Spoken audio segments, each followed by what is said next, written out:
بسم اللہ الرحمن الرحیم رب زدنی علما۔ نحمدہ ونصلی علی رسولہ الکریم اما بعد۔ پچھلی نشست میں ہم نے یہ دیکھا کہ قرآن مجید کے اندر متعدد آیتیں ہیں جو اس بات پر دلالت کرتی ہے کہ اللہ رب العزت بذات ہی عرش پر مستوی ہے۔ جو دوسری فصل ہے اس کتاب کی، علامہ علیہ الرحمہ نے اس کے اندر ان حدیثوں کو جمع کیا جو اس بات پر دلیل ہے کہ اللہ رب العزت عرش پر مستوی ہے۔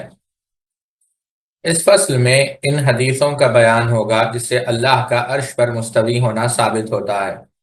فَهُوَ عِندَهُ فَوْقَ الْعَرْشِ، یعنی وہ تختی جس میں یہ لکھا ہے کہ میری رحمت میری غضب پر غالب ہے، وہ عرش پر اللہ کے پاس رکھی ہوئی ہے۔ یعنی آپ جانتے ہیں، یہ معروف حدیث ہے کہ رحمتی جو ہے سبقت علی غضبی، کہ رحمت جو ہے آ، آ، غالب ہے غضب کے اوپر۔ امام بخاری رحمۃ اللہ علیہ نے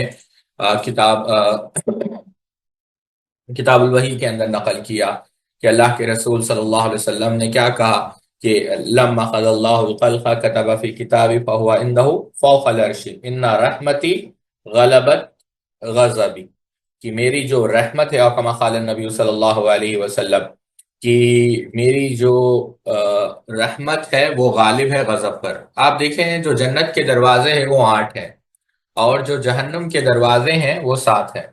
تو اللہ سبحانہ وتعالیٰ کی جو رحمت ہے ہمیشہ غالب رہی ہے، اور ہمیشہ غالب رہے گی کس پر؟ اس کے غضب پر۔ تو اس حدیث سے بھی یہ بات پتا چلی کہ اللہ رب العزت، اس کے اندر جو لفظ ہے کہ وہ تختی، یعنی کہاں ہے؟ عرش، یعنی اللہ تعالیٰ نے عرش، یعنی اس کا مطلب کیا ہے کہ اللہ تعالیٰ عرش پر مستوی ہے۔ اور ام المؤمنین سیدہ زینب رضی اللہ تعالیٰ عنہ کی وہ حدیث جس کو امام بخاری نے اور متعدد اہل علم میں نقل کیا کہ اللہ رب العزت نے میرا جو نکاح کیا اللہ کے رسول صلی اللہ علیہ وسلم نے من فوق 7 سماوات، کے 7 آسمانوں کے اوپر سے، یعنی میری جو شادی ہوئی اللہ کے رسول صلی اللہ علیہ وسلم سے، اللہ تعالیٰ نے جو ہے یہ شادی کی 7 آسمانوں کے اوپر سے کی ہے۔ مراد اللہ رب العزت عرش پر ہے۔ اللہ کے رسول صلی اللہ علیہ وسلم نے کیا کہا؟ ادخل علی ربی وہو علی عرشہ، اللہ کے رسول صلی اللہ علیہ وسلم فرماتے ہیں کہ قیامت کے دن میں اپنے رب کے پاس جاؤں گا اور وہ اپنے عرش پر ہوگا۔ اسی طریقے سے ایک اور روایت، چوتھی روایت جو ہے، یعنی میں نے اجازت طلب کی، یعنی میں اپنے رب کے پاس اس گھر میں جانے کی اجازت چاہوں گا۔ اور یہاں پر بھی یہ جو لفظ ہے داری ہی، اس حدیث میں گھر سے مراد کیا ہے؟ عرش ہے، اس کا جو قرینہ ہے اوپر والی حدیث ہے۔ تو تیسری اور چوتھی دونوں حدیثوں میں استوا کا ثبوت ہے۔ یہاں پر جو ایک بات آپ لوگوں کو یاد رکھنا ہے ساتھیوں، کہ استوا جو ہے قرآن مجید میں آیا ہے تو یہ 4 معنوں میں آیا ہے ساتھیوں، یاد رکھیں استوا کے صرف 4 ہی معنی بنتے ہیں۔ ایک ارتفاع، ایک اعلیٰ جیسا ابو العالیہ رحمۃ اللہ علیہ کی تفسیر اور مجاہد رحمۃ اللہ علیہ کی، دوسر جو سعیدہ، اور استقرہ یعنی استقرار پکڑا۔ یہ 4 معنوں میں جو ہے استوا آتا ہے۔ اب یہاں پر ایک بات یاد رکھیں کہ استوا اور علو میں فرق کیا ہے، یا دونوں، اب علو یہ ہے ساتھیوں، یہ اللہ تعالیٰ کی صفات ذاتیہ میں سے ہے، جیسا کل ہم نے ذکر کیا مائیت عامہ کے متعلق۔ اور استوا جو ہے وہ اللہ تعالیٰ کی صفات فعلیہ میں سے، اور علو جو ہے یا تو علو مکان ہوگا، علو مرتبہ ہوگا، علو قہر ہوگا، یہ جیسے اللہ کی شان یعنی جیسے اللہ کی شان کے لائق ہے۔ سمجھ رہے ہیں کہ علو مکان یعنی سب سے اوپر اللہ رب العزت، علو مرتبہ مرتبے کے اعتبار سے، عظمت کے اعتبار سے اللہ رب العزت پھر سب سے بلند ہے۔ علو قہر یعنی تمام چیزوں پر اللہ تعالیٰ کی حکومت ہے، اللہ کی سلطنت ہے، اللہ کی ملکیت ہے۔ تو علو جو ہے استوا کو مستلزم نہیں ہے، استوا علو کو مستلزم ہے، یعنی عموم اور خصوص کی نسبت کا فرق ہے۔ تو یہ ایک جو سوال آیا تھا پچھلی نشست میں، اس کو میں ذکر کر رہا ہوں۔ جمعہ کی فضیلت میں ہے هو اليوم الذي استوى فيه ربك تبارک و تعالی علی العرش، امام شافعی نے مسند کے اندر نقل کیا. بڑی یہ طویل حدیث ہے جس کو امام نبی دنیا رحمۃ اللہ علیہ نے بھی، امام طبرانی نے معجم الکبیر کے اندر نقل کیا. انشاءاللہ کسی مجلس میں ہم آپ کے سامنے وہ طویل حدیث رکھیں گے. یہاں پر اس حدیث کا ایک ٹکڑا پیش کیا گیا ہے کہ یعنی جمعہ کا وہ مبارک دن جس میں تیرا رب جو برکتوں اور بلندیوں والا ہے اپنے عرش پر بیٹھا. اس حدیث میں استوا کی کمال صراحت موجود ہے، بلکہ کس دن بیٹھا اس کی بھی صراحت ہے. اب ایک اور حدیث جس کو امام ابو داؤد رحمۃ اللہ علیہ نے سنن کے اندر نقل کیا کہ اللہ کے رسول صلی اللہ علیہ وسلم کیا کہا، وَيْحَكَ أَتَدْرِي مَا اللَّهُ إِنَّ عَرْشَهُ وَلَا سَمَاوَاتِهِ لَهَكَذَا وَقَالَ. یعنی یہاں پر جو ہے پھر دیکھیں آپ، جو ہم نے پچھلی نشست میں بھی ذکر کیا تھا، انگلیوں کا ذکر ہے. اگلے صفحے پہ جائیں. یعنی اللہ کے رسول صلی اللہ علیہ وسلم مخاطب ہو رہے ہیں کہ تم پر افسوس ہو، تم جانتے ہو کہ اللہ کون ہے. اللہ کا عرش آسمانوں کے اوپر ہے، اور انگلیوں سے اشارہ کر کے بتایا کہ یہ گنبد کی طرح ہے، اور وہ اللہ کی وجہ سے ایسے چرچراتا ہے جیسے پلان سوار کی وجہ سے چرچراتا ہے. اب اس حدیث سے معلوم ہوا کہ عرش تمام آسمانوں کو محیط ہے اور اللہ تعالیٰ اس کے اوپر ہے. گویا یہ حدیث آیت استوا کی تفسیر ہے. اب یہ بکریوں والی حدیث، اور بکریوں والی حدیث ہم نے ذکر کی مزن والی جو پچھلی نشست میں جو عرش کے موضوع میں، اگرچہ اس کی صحت میں اختلاف ہے، وہ حدیث اللہ کے رسول صلی اللہ علیہ وسلم نے جو سنن ترمذی کی ہے پیش کی، علامہ نواب صدیق حسن خان بھوپالی نے پیش کی. یہ بکریوں والی حدیث جس کے اوپر اللہ تعالیٰ کا عرش کا رکھا ہوا. اس حدیث میں آسمانوں کی تعداد اور ان کی درمیانی مسافت ذکر کرنے کے بعد یوں فرمایا، ثم اللہ فوق ذالک، پھر اللہ اس کے اوپر ہے، یعنی عرش کے جو ساتوں آسمانوں کے اوپر ہے. اس حدیث میں بھی اللہ تعالیٰ کے لیے جہت، ڈائریکشن، فوق اور استوا کا ثبوت کمال صراحت کے ساتھ موجود ہے، جیسے ہر جاہل، عالم، دیہاتی، شہری، لڑکا، بوڑھا، مخالف، موافق، بے تکلف سمجھ سکتا ہے. اہل تعویل جو تنزیہ کے جھوٹے مدعی ہے اور حقیقت یہ ہے کہ معطلہ ہے، اگر اس حدیث کو نہ سمجھ سکے تو کچھ بعید نہیں. اب یہاں پر دیکھیں ساتھیو، جو بات آپ لوگوں کو یاد رکھنی ہے کہ جہت فوق، یعنی جہت کہتے ہیں ڈائریکشن کو. اب آپ دیکھیں گے بہت سارے لوگ جو اس معاملے میں یا خاص کر اس باب میں گمراہ ہے، وہ یہ کہتے ہیں کہ تم کیسے کہہ سکتے ہو کہ اللہ تعالیٰ is confined in a direction. نعوذ باللہ من ذالک، ہم نے یہ نہیں کہا، اللہ رب العزت خود کہتا ہے سبح اسم ربک الاعلی. اب آپ ان سے سوال کریں کہ آپ یہ جو کہہ رہے ہیں کہ اللہ رب العزت ہر جگہ موجود ہے، تو آپ بھی تو یہی بات کہہ رہے ہیں کہ اللہ رب العزت 6 ڈائریکشنز میں ہے، ہم تو صرف ایک ڈائریکشن کہہ رہے ہیں، تو پھر آپ تو 6 کہہ رہے ہیں. تو یہ ایسی حجت ہے، یعنی یہ جو لوگ یہ بات کہہ رہے ہیں، یا تو یہ کہیں کہ اللہ تعالیٰ ہر جگہ موجود ہے، یا تو یہ کہیں کہ کسی ڈائریکشن میں موجود ہی نہیں. اگر یہ کہتے ہیں کہ ہر ڈائریکشن میں موجود ہے تو پھر آپ بھی تو اللہ تعالیٰ کے لیے جہت کو ثابت کر رہے ہیں. اور اگر یہ کہہ رہے ہیں کہ کسی ڈائریکشن میں موجود نہیں، تو پھر اللہ تعالیٰ جب ہے ہی نہیں تو بحث کس بات کی. تو یہ جو بات ہے یہ اہل بدعت کہتے ہیں. یہاں پر ایک بات یاد رکھے ساتھیو، یہاں پر تو بعض احادیثیں نقل کی ہے. مجھے بات یاد آ رہی ہے علامہ عبداللہ ناصر رحمانی حفظہ اللہ کی. انہوں نے بڑی پیاری بات کہی ساتھیو. انہوں نے کہا کہ میں اپنے شیخ، یعنی ان کی جو مراد تھی شیخ العرب والعجم علامہ بدیع الدین شاہ راشدی سندھی رحمۃ اللہ علیہ، کو توحید اسماء و صفات میں منہج سلف کے اثبات و اقرار اور اس کے حوالے سے جو تعویل کرنے والے متکلمین ہیں، حلولیہ ہے، جو یہ سمجھتے ہیں کہ اللہ تعالیٰ مخلوق کے اندر حلول کرتا ہے، نعوذ باللہ من ذلک، جو وجودیہ ہے، وحدت الوجود، وحدت الشہود جیسے باطل افکار کے حاملین، اور دیگر جو ہے اللہ تعالیٰ کے ساتھ جو ہے تشبیہ دینے والے، ان کے اوہام اور شبہات کی تردید کرنے میں اپنے دور کا ابن تیمیہ تصور کرتا ہوں. یہ بات علامہ عبداللہ ناصر رحمانی نے شیخ بدیع الدین شاہ راشدی سندھی رحمۃ اللہ علیہ کے متعلق کہی. آپ دیکھیں یہاں پر تو 7 حدیثیں ہیں، جیسا میں نے پچھلی نشست میں بھی ذکر کیا. علامہ بدیع الدین شاہ راشدی سندھی رحمہ اللہ کتاب توحید خالص آپ اٹھائیں، اس میں ایک باب انہوں نے باندھا ہے. باب کیا باندھا ہے ساتھیو؟ باب یہ باندھا ہے کہ وہ احادیث نبویہ، یعنی وہ احادیث جس سے یہ بات ثابت ہوتی ہے کہ اللہ رب العزت عرش پر مستوی ہے. صفحہ نمبر 123 سے لے کر صفحہ نمبر 212 تک، یعنی لگ بھگ 90 صفحات آپ نے صرف احادیث کی روشنی سے یہ بات ثابت کی کہ اللہ رب العزت جو ہے عرش پر مستوی ہے۔ ہم بعض احادیث اختصار کے ساتھ نقل کرتے ہیں کہ آیا اللہ کے رسول صلی اللہ علیہ وسلم نے کیسے اس موضوع کو کھل کر صحابہ کے سامنے رکھا۔ وہ معروف حدیث آپ دیکھیں جس میں آتا ہے کہ سیدنا معاویہ بن حکم رضی اللہ تعالیٰ عنہ کی حدیث، بڑی معروف حدیث ہے کہ وہ کہتے ہیں کہ میرے پاس ایک جو ہے جاریتن، ایک جو ہے لونڈی تھی، جو احد اور جویبیہ مقام کی طرف میری بکریاں جو ہے چراتی تھی۔ ایک دن میں نے دیکھا کہ ایک بھیڑیا ریوڑ سے ایک بکری لے گیا۔ میں جو ہے آدمزاد تھا، سو مجھے بھی افسوس ہوا جیسے دوسروں کو ہوتا ہے، یعنی مجھے غصہ آ گیا، میں نے اسے ایک تھپڑ رسید کر دیا۔ اللہ کے رسول صلی اللہ علیہ وسلم کے پاس آیا، آپ صلی اللہ علیہ وسلم نے اسے گرا سمجھا۔ سبحان اللہ، اللہ کے رسول صلی اللہ علیہ وسلم نے اس کو گرا سمجھا۔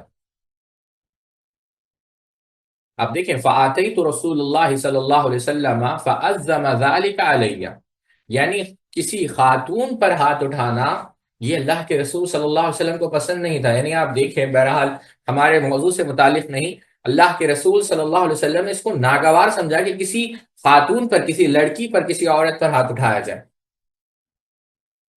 پھر صحابی نے کہا اے اللہ کے رسول صلی اللہ علیہ وسلم، قلتو، اے اللہ کے رسول صلی اللہ علیہ وسلم، میں اس کو آزاد کر دیتا ہوں۔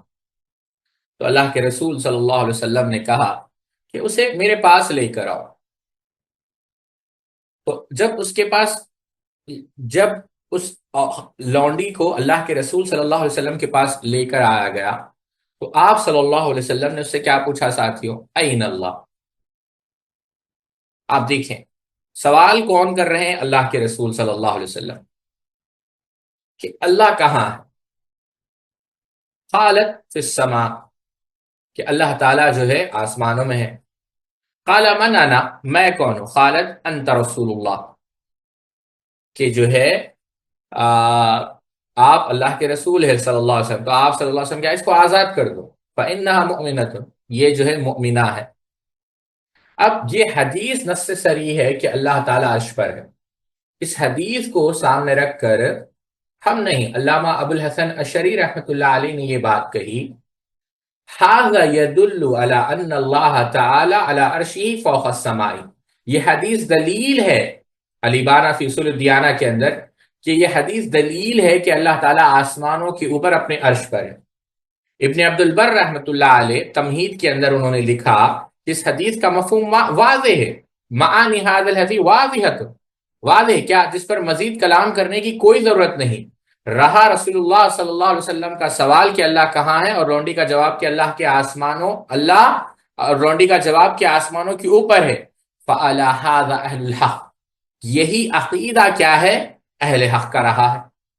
اور آگے چل کر آپ نے یہ بھی بات استذکار میں لکھی کہ اما قول فی ھذا الحدیث للجاریۃ این اللہ فعلی ذلک جماعت اہل السنت ومحل الحدیث، کہ یہ جو بات لونڈی کا جواب ہے اسی پر اہل سنت ہے، اسی پر اہل حدیث ہے، اور جو شخص جس کو حدیث اور فقہ میں علم ہو وہ صرف یہی بات کہتا ہے کہ الرحمن علی العرش استویٰ، اور کیا کہے گا؟ وَعِلْمَهُ فِي كُلِّ مکان، اللہ کا علم ہر مکان میں۔ عثمان بن سعید الدارمی رحمۃ اللہ علیہ ایک کتاب لکھی جہمیہ کے رد میں، انہوں نے کیا لکھا؟ فی حدیث رسول اللہ صلی اللہ علیہ وسلم دلیل علی ان رجل اذا لم يعلم ان اللہ عز وجل فی السماء دون الارض فلیس بمؤمن ولو کان عبدا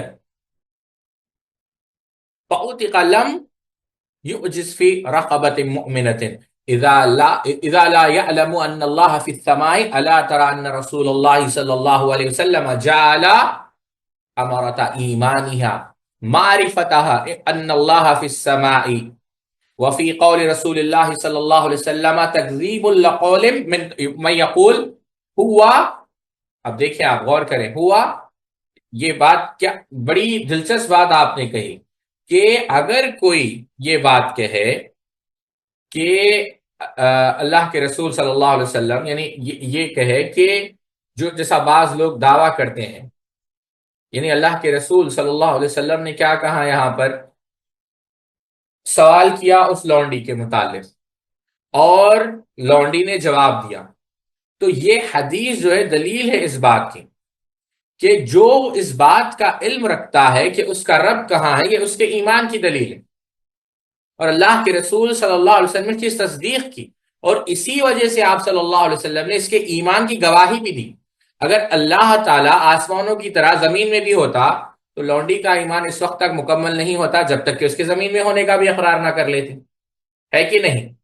لیکن لونڈی نے کیا کہا کہ اللہ تعالیٰ آسمان میں۔ پھر آپ نے یہ بھی بات کہی، ان کی دوسری کتاب ہے جو بشر المرسی کے خلاف آپ نے لکھی کہ قول رسول اللہ صلی اللہ علیہ وسلم انہا مؤمنۃ، کہ یہ جو اللہ کے رسول صلی اللہ علیہ وسلم کی بات ہے کہ وہ مومن ہے، یہ اس بات دلیل، یہ دلیل ہے کہ اگر وہ اللہ کو آسمانوں کے اوپر تسلیم نہ کرتی تو وہ مومنہ نہ ہوتی۔ نیز یہ کہ مومن گردن کی آزادی میں وہی غلام یا لونڈی کام دے سکے گی جو اللہ اور رسول کے فرمان کے مطابق اللہ تعالیٰ کو آسمانوں کے اوپر تسلیم کرے۔ اور پھر آپ نے اور ایک بات بھی لکھی، اور وہ کیا لکھا کہ آپ نے یہ بات لکھی، سبحان اللہ، کہ یہ تمام آیات کے متعلق یعنی ایک لمبی بحث ہے۔ میں عثمان بن سعید الدارمی رحمۃ اللہ علیہ کو چھوڑتا ہوں، بڑی تفصیل سے بحث کی، آپ پڑھنا چاہیں تو اس کتاب کا ہمارے ایک ساتھی نے اردو میں ترجمہ بھی کیا ہے پوری کتاب کا، جو آپ نے جہمیہ کے رد میں لکھی، ہم اس کو چھوڑتے ہیں۔ امام ذہبی رحمۃ اللہ علیہ نے اس حدیث کے متعلق کیا کہا؟ آپ رحمۃ اللہ علیہ نے کہا جس سے بھی پوچھا جائے کہ اللہ کہاں ہے، ہم سمجھتے ہیں کہ وہ اپنی فطرت کے مطابق یہی کہے گا کہ آسمانوں میں۔ اس حدیث میں دو مسئلے ہیں، آپ نے یہ بات کہی۔ اس حدیث کے اندر فی القبر مسلطان، کہ اس کے اندر دو مسئلے ہیں۔ پہلا مسئلہ کیا ہے؟ پہلا مسئلہ یہ ہے کہ ایک تو یہ کہ مسلمان کے لیے یہ پوچھنا مشروع ہے کہ اللہ کہاں، یعنی یہ کوئی ایسا سوال نہیں ہے کہ جو نہ کیا جائے۔ دوسرا یہ کہ جس سے سوال کیا جائے اس کا یہ کہنا مشروع ہے کہ وہ آسمانوں کے اوپر ہے۔ ان دو باتوں کا انکار اگر کوئی کرتا ہے فَإِنَّمَا يُنْكِرُ عَلَى الْمُصْطَفَى صلی اللہ علیہ وسلم، گویا وہ اللہ کے رسول صلی اللہ علیہ وسلم کی حدیث کا انکار کر رہا ہے۔ یہ بات امام ذہبی نے العلوم کے اندر کہی، 2 جلدوں میں چھپی ہے۔ علامہ عبد الغنی مقدسی رحمۃ اللہ علیہ نے کہا من اجہل جہلا واسقف عقلا واذل سبیلا ممن یقول انه لا يجوز ان يقال این اللہ، یعنی اگر اس سے بڑا جاہل اور کم عقل کون ہو سکتا ہے جو صاحب شریعت یعنی اللہ کے رسول صلی اللہ علیہ وسلم بعد تصریح صاحب الشریعہ بقول این اللہ، اس سے بڑا جاہل اور کم عقل کون ہو سکتا ہے جو صاحب شریعت اللہ کے رسول صلی اللہ علیہ وسلم کی واضح صراحت کے بعد بھی کہے کہ این اللہ، اللہ کہاں ہے، کہنا جائز نہیں۔ الاختصاص فی الاعتقاد کے اندر آپ نے یہ بات لکھی۔ اب یہاں پر بعض لوگوں نے اس حدیث پر اعتراض کیا، یہ کہا کہ امام بہقی رحمۃ اللہ علیہ نے، امام بزار نے، ابن حجر نے اس حدیث کی صحت پر کلام کیا، حالانکہ یہ بات درست نہیں ہے۔ ایک مشہور یوں سمجھے آپ مشہور عالم دین شیخ ابو الفوزان حفظہ اللہ نے اس کا تفصیل سے جواب دیا۔ آپ نے کہا کہ امام بہقی رحمۃ اللہ علیہ نے فرمایا کہ یہ حدیث، یعنی اہل بدعت نے یہ کہا کہ امام بہقی نے اس حدیث کو مضطرب قرار دیا کتاب الاسماء و صفات کے، تو آپ نے جواب دیا عرض یہ ہے کہ امام بہقی رحمۃ اللہ علیہ نے ہرگز اس حدیث کو مضطرب نہیں کہا، بلکہ انہوں نے تو اس حدیث کو پوری صراحت کے ساتھ اس کتاب میں صحیح قرار دیا، یعنی اسماء و صفات میں۔ اور آپ نے یہ کہا کہ یہ حدیث صحیح ہے، اور امام مسلم رحمۃ اللہ علیہ نے، امام اوزائی نے، اور امام مسلم نے امام اوزائی اور حجاج صفاف کے طریقے سے یحییٰ ابن کثیر سے الگ الگ روایت کیا ہے جو لونڈی والا قصہ ہے اس کو چھوڑ کر۔ اچھا، واضح رہے کہ امام بہقی رحمۃ اللہ علیہ نے جو یہ کہا کہ لونڈی والے قصے کو چھوڑ کر روایت کیا ہے، تو اس کا یہ مطلب نہیں ہے کہ لونڈی کے قصے کو سرے سے روایت ہی نہیں کیا ہے، بلکہ مطلب یہ ہے کہ لونڈی والے قصے کو دونوں طریق اوزائی و حجاج سے ایک ساتھ جو ہے روایت نہیں کیا، کیونکہ ایک طریق سے یہ قصہ صحیح مسلم میں موجود ہے، اور دنیا کے کسی بھی عالم نے صحیح مسلم میں اس کے وجود کا انکار نہیں کیا، بلکہ امام بہقی ہی کے معاصر امام بغوی رحمۃ اللہ علیہ نے لونڈی والے حصے پر مشتمل حدیث کے لیے صحیح مسلم کا حوالہ دیا، آپ شرح سنہ اٹھا کر دیکھیں۔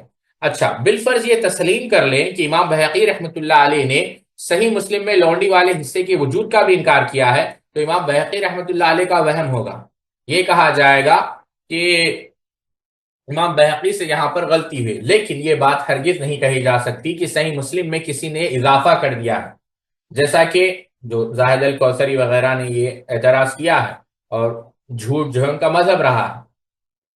یعنی امام بہقی رحمۃ اللہ علیہ کی محض جو ہے اس قول پر، یعنی یہ کہہ کر یہ کہہ دیا ہے کہ حدیث کے اندر جو ہے وہم ہے، اور آج بھی یہ بات کہی جاتی ہے۔ میں جان بوجھ کر وہ ویڈیوز نہیں فارورڈ کر رہا ہوں، کیونکہ میرا مقصد اہل بدعت کے ویڈیوز کی نشر و اشاعت کرنا نہیں ہے، لیکن آج بھی اہل بدعت اس حدیث پر اعتراض کرتے ہیں، ٹھیک ہے؟ تو یہ حدیث موجود ہے۔ اچھا، آگے چل کر شیخ نے لکھا ہے، صحیح مسلم کی طرف منسوب کیا ہے، لکھا ہے نیز صحیح مسلم کی جن علماء نے بھی شرح لکھی ہے، جیسا امام نووی ہو یا بہت سارے علماء نے، جن علماء نے بھی شرح لکھی ہے، سب نے اپنی اپنی شروع میں اس حدیث کو صحیح مسلم میں ثابت مانا ہے۔ امام نووی رحمۃ اللہ علیہ کی شرح، اور قاضی یاد رحمۃ اللہ علیہ کی شرح، اور بھی بہت سارے ہیں، لیکن وہ ہمارا موضوع نہیں ہے، اور امام مزی رحمۃ اللہ علیہ نے بھی، ٹھیک ہے؟ بہرحال یہاں اصل بات یہ پتا چل رہی ہے کہ امام بہقی رحمۃ اللہ علیہ اس حدیث کا کیا درجہ متعین کیا ہے۔ تو اوپر امام بہقی رحمۃ اللہ علیہ کے الفاظ نقل کیے ہیں، جن میں امام بہقی رحمۃ اللہ علیہ نے پوری صراحت کے ساتھ اس حدیث کو صحیح قرار دیا ہے۔ اب اگر تھوڑی دیر کے لیے بالفرض یہ مان بھی لے کہ امام بہقی رحمہ اللہ کی نظر میں یہ روایت صحیح مسلم میں نہیں ہے، تو بھی اس سے اس حدیث سے متعلق امام بہقی رحمۃ اللہ علیہ کی تصحیح پر کوئی فرق نہیں پڑے گا، کیونکہ امام بہقی رحمۃ اللہ علیہ اس حدیث کی صحت کا فیصلہ کرنے کے اس کے ماغذ کے بارے میں مذکور بات کہی، نہ کہ اس کے درجے کے بارے میں۔ امام بہقی رحمۃ اللہ علیہ پر اضطراب کا حکم لگانے کی تہمت، امام بہقی رحمۃ اللہ علیہ نے اس حدیث کی تصحیح کرنے کے بعد آگے یہ کہا کہ میں سمجھتا ہوں امام مسلم نے لونڈی والے قصے کو بعض حدیث میں اس لیے چھوڑ دیا کیونکہ اس کے الفاظ میں اختلاف ہے، اور میں نے اپنی سنن میں کتاب الظہار میں ان لوگوں کی مخالفت درج کی ہے جنہوں نے اس حدیث کے لفظ کو بیان کرنے میں معاویہ ابن الحکم کی مخالفت کی ہے۔ اب دیکھیں، امام بہقی رحمۃ اللہ علیہ کے یہ الفاظ کو لے کر مغالطہ دینے کی کوشش کی کہ امام بہقی رحمۃ اللہ علیہ نے اس حدیث کو مضطرب کہا، حالانکہ آپ دیکھ سکتے ہیں کہ امام بہقی رحمۃ اللہ علیہ نے صرف کیا کہا ہے کہ اس حدیث کے بعض الفاظ کی روایت میں اختلاف ہے، اور جو اصول حدیث کا ادنا طالب علم ہے جانتا ہے کہ محض سند یا متن میں اختلاف سے اضطراب کا حکم نہیں لگتا، بلکہ اضطراب کا حکم لگانے کے لیے کئی شرائط ہیں، اور جن میں سے ایک بنیادی شرط کیا ہے کہ ہر طرح کی روایت درجہ قوت میں برابر۔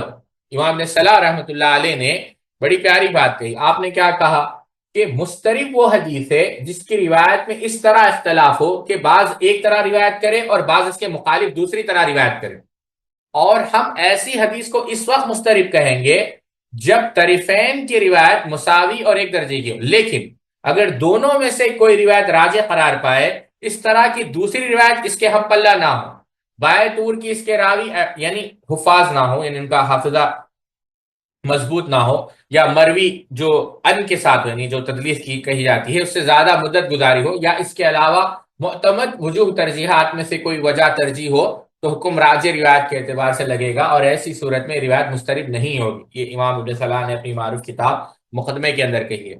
یہی بات امام نووی رحمۃ اللہ علیہ نے ان الفاظ میں کہی کہ مضطرب وہ حدیث ہے جو مختلف ایسے طرق سے مروی ہو جو آپس میں ہم پلہ ہو، اور اگر دو روایت میں ایک روایت راجع قرار پائے، اس کے راوی کا جو حفظ ہونے کے سبب یا مروی ان کے ساتھ کسی راوی کی کثرت صحبت کے سبب یا کسی اور وجہ سے، تو حکم راجع روایت کے اعتبار سے لگے گا، اور ایسی صورت میں یہ روایت مضطرب نہیں ہوگی۔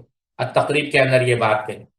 اچھا، اب زیر نظر جو بحث ہے صحیح مسلم کے، اس کے جو تمام جو روایت جو درجہ ہے وہ قوت میں یکساں نہیں ہے، بلکہ ان میں صحیح ترین روایت وہی ہے جسے امام مسلم رحمۃ اللہ علیہ نقل کیا ہے، اور دیگر روایت اس کا ہم پلہ نہیں، بلکہ درجہ قوت میں سے کم تر ہے، کیونکہ یہ روایت جو ہے صحیح مسلم کی ہے، دیگر روایت کیا ہے، بعض تو ضعیف اور مردود ہے، لہذا ایسی صورت میں اضطراب کی گنجائش نہیں ہے۔ آپ سمجھ رہے ہیں یہ بات یا نہیں سمجھ؟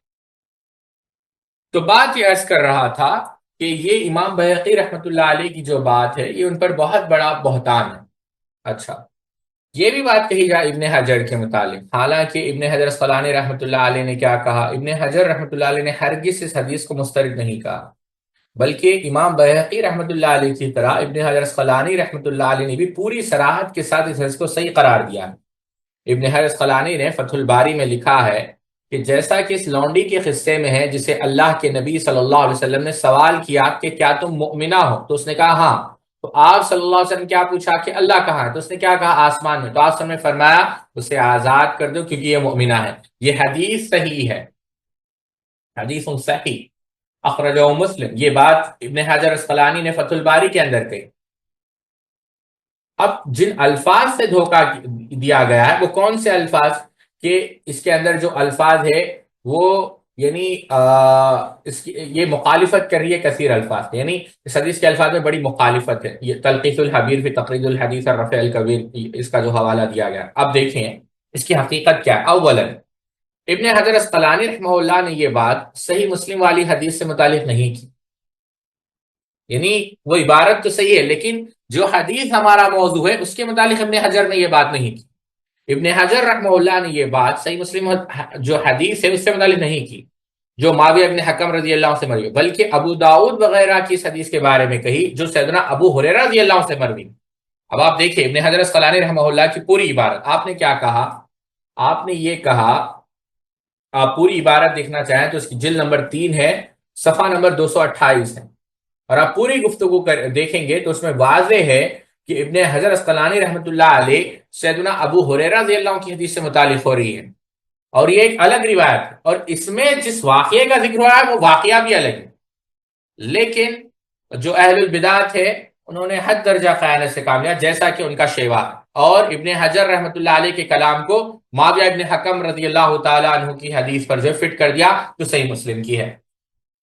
اچھا، اگر یہ بھی بات تسلیم کر لیں کہ ابن حجر رحمۃ اللہ علیہ نے یہ بات صحیح مسلم کی روایت سے متعلق کہی، تو ابن حجر رحمہ اللہ کے اس جملے میں بھی اضطراب کا حکم نہیں بلکہ صرف بعض الفاظ میں اختلاف کی بات ہے، اور محض اختلاف سے کوئی حدیث مسترب نہیں ہوتی، جیسا کہ ہم نے ابھی دیکھا اضطراب کی بات، ٹھیک ہے، اور خود ابن حجر رحمۃ اللہ علیہ نے یہ بات متعدد مقام پہ کہی۔ اچھا، پھر ایک تیسرے محدث کا ذکر جہاں پر کیا گیا وہ امام بزار رحمۃ اللہ علیہ کا، اور یہ بھی بات غلط ہے۔ امام بزار رحمۃ اللہ علیہ کی طرف یہ کہا گیا کہ انہوں نے اس حدیث پر جو ہے کلام کیا ہے کہ یہ حدیث مختلف الفاظ کے ساتھ روایت کی گئی۔ اب امام بزار رحمۃ اللہ علیہ نے یہ جو بحث کی ہے آپ اگر دیکھیں گے ان کا جو کلام ہے، جیسے ابن حجر کا کلام سیدنا ابو ہریرہ رضی اللہ عنہ کی روایت کے متعلق تھا، اور جو حدیث زیر بحث ہے وہ معاویہ ابن حکم رضی اللہ عنہ کے متعلق۔ امام بزار کا جو کلام تھا وہ ابن عباس رضی اللہ عنہ سے مروی حدیث ہے جو الگ واقعہ، جبکہ مسلم کی بحث آپ دیکھیں خیانت کیسے کرتے ہیں لوگ، اور یہی بات کوثری نے جو ہے جو اس نے حواشی چڑھایا اسماء و صفات کے اندر، یہی بات جو ہے زاہد الکوثری نے بھی کہہ دی۔ سمجھ رہے ہیں آپ؟ اب دوسری طرف آئیے ساتھیوں، یہ جو حدیث ہے اس کو صحیح کہنے والے کتنے محدثین ہیں، کیونکہ میں نے ویڈیو بھیجی ہے، دیکھیں آپ، امام مسلم رحمۃ اللہ علیہ نے اس کو صحیح کہا، نقل کیا، ہم نے ابھی پڑھا۔ امام ابن الجارود رحمۃ اللہ علیہ نے المنتقی کے اندر اس کو صحیح کہا۔ امام ابن خزیمہ رحمۃ اللہ علیہ نے کتاب التوحید میں اس کو روایت کیا۔ امام ابو عوانہ رحمۃ اللہ علیہ اسفرائینی رحمۃ اللہ علیہ نے اس کو صحیح ابو عوانہ کے اندر جو ہے روایت کیا۔ امام ابن حبان رحمۃ اللہ علیہ نے اپنی صحیح میں اس کو روایت کیا۔ امام بہقی رحمۃ اللہ علیہ نے اس کو روایت کیا، اسماء و صفات کے اندر بھی آپ اٹھا کر دیکھ لیں۔ امام ابن عبد البر رحمۃ اللہ علیہ نے اس کو روایت کیا، بلکہ آپ نے امام عبد البر رحمۃ اللہ علیہ نے یہ بات کہی کہ معاویہ ابن حکم رضی اللہ تعالیٰ عنہ یہ مدینہ میں ہوتے تھے، اور نبی کریم صلی اللہ اور بنی سلیم میں جو ہے سکونت جو ہے وہاں پر جو ہے آپ ٹھہرنے لگے، یعنی وہاں پر انہوں نے ریسیڈنس اختیار کیا، اور اللہ کے رسول صلی اللہ علیہ وسلم سے یعنی جو لونڈی والا واقعہ ہے انہی سے مروی ہے، اور یہ حدیث صحیح حسن ہے۔ یہ بات ابن عبد البر رحمۃ اللہ علیہ نے کہی۔ امام بغوی رحمۃ اللہ علیہ نے اس حدیث کو نقل کیا شرح السنہ کے اندر، اور اس حدیث کو صحیح قرار دیا۔ احمد ابن ابراہیم اماد الدین واسطی رحمۃ اللہ علیہ نے یہ حدیث نقل کیا اور کہا کہ آپ صلی اللہ علیہ وسلم کی حدیث صحیح، یعنی جو صحیح حدیث میں کہ لونڈی سے فرمایا اللہ کہاں ہے، اس نے کہا آسمانوں میں، اس حدیث کو صحیح قرار دیا۔ النصیحہ یہ ان کی کتاب ہے۔ امام ذہبی رحمۃ اللہ علیہ نے اس حدیث کو صحیح قرار دیا۔ ابن حجر اسقلانی رحمۃ اللہ علیہ نے بھی اس حدیث کو صحیح قرار دیا۔ امام ابن الوزیر یہ رحمۃ اللہ علیہ نے اس حدیث کو صحیح قرار دیا. درجنوں یعنی 12 حوالے میں نے دی، اس سے زیادہ ہے، درجنوں محدثین نے اس حدیث کو صحیح قرار دیا، جس سے یہ بات واضح ہوتی ہے کہ یہ حدیث حد درجے صحیح